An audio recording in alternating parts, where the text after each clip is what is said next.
সাঁতারকে সামনের দিকে এগিয়ে নিয়ে যাওয়ার জন্য আমাদের প্রচেষ্টা অব্যাহত আছে এবং এই লক্ষ্যে আমরা আমাদের যে যুব এবং ক্রীড়া মন্ত্রণালয়ের সাথে সার্বক্ষণিক যোগাযোগ রাখছি এবং জাতীয় ক্রীড়া সংস্থা তাদের কাছ থেকে আমরা সহযোগিতা পাচ্ছি।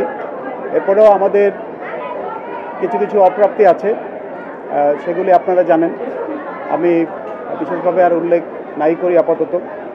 সেই অপ্রাপ্তিগুলি বা সেই ত্রুটিগুলি নিরসনের জন্য, দূর করার জন্য আমরা সরকারের সংশ্লিষ্ট সকল মন্ত্রণালয় এবং সংস্থার সাথে পার্সুয়েশন আমাদের প্রচেষ্টা চালিয়ে যাচ্ছি। যেটা আমাদের কয়েকটা পজিটিভ দিক, আমি শুধুমাত্র সুইমার ট্যালেন্ট হান্টের বিষয়টাই উল্লেখ করব। সামনে আমাদের দূরপাল্লা সাঁতার আছে এই মাসেই। সুইমার ট্যালেন্ট হান্টের জন্য এই দেশের সার্বিক বিরাজমান অবস্থার মধ্যেও আমরা স্পন্সর পেয়েছি।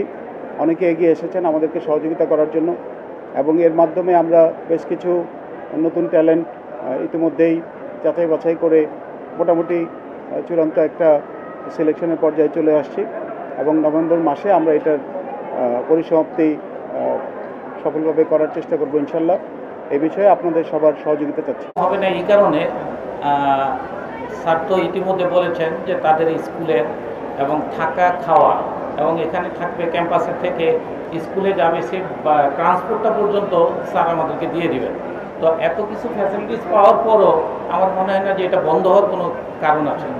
আর যদি বন্ধ হয়েও যায়, কোনো কারণে যদি হওয়ার সুযোগ হয়, সেক্ষেত্রে আমরা সর্বস্ব দিয়ে চেষ্টা করব সেটাকে কন্টিনিউ করার জন্য।